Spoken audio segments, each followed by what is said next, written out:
Première photo bidon. Cette photo est une photo de la Terre qui aurait été prise par un astronaute d'Apollo 17 alors que le module de commande voyageait vers la Lune.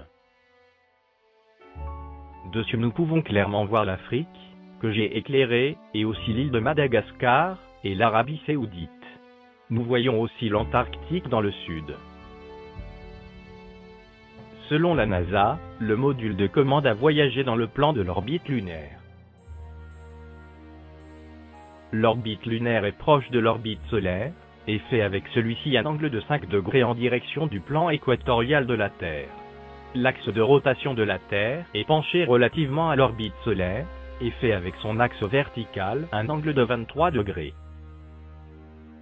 Cela signifie que le plan de l'orbite lunaire fait avec le plan équatorial de la Terre un angle d'environ 18 degrés, un peu moins. Si on prend une Terre normale, et qu'on la tourne dans le sens inverse des aiguilles d'une montre d'un angle de 18 degrés, l'inclinaison maximale sous laquelle le module de commande pouvait voir la Terre, cela donne ceci. Si nous comparons cette Terre tournée avec la prétendue photo de la Terre prise par Apollo 17, nous pouvons constater que la photo d'Apollo 17 est trop tournée. Nous ne pouvons pas du tout voir l'Europe dessus, alors que nous pourrions la voir sur la Terre normalement tournée. Second couple bidon de photos.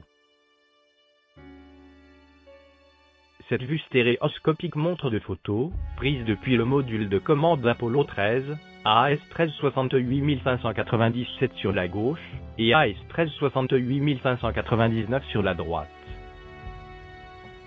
Alors qu'y a-t-il d'anormal avec ces deux photos? Individuellement, rien, mais, en conjonction, l'une avec l'autre, elles prouvent le canular.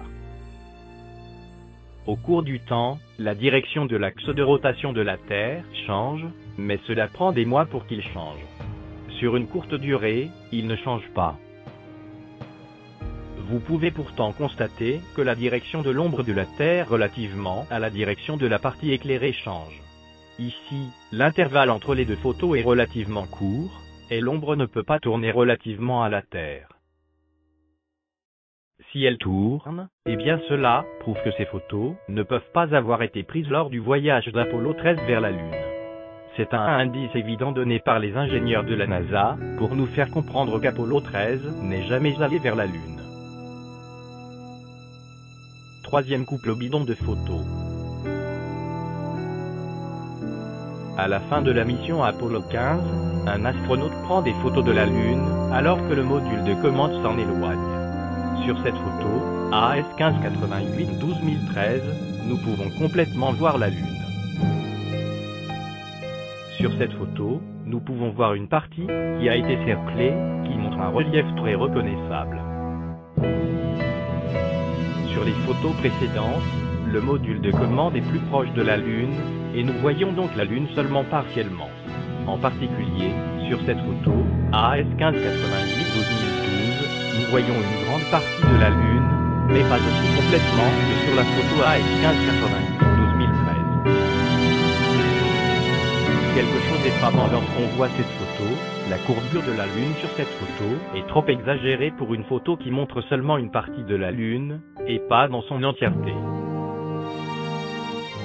Sur cette photo, il y a également un relief très reconnaissable, qui a été cerclé, et il est manifestement identique au relief de l'autre photo.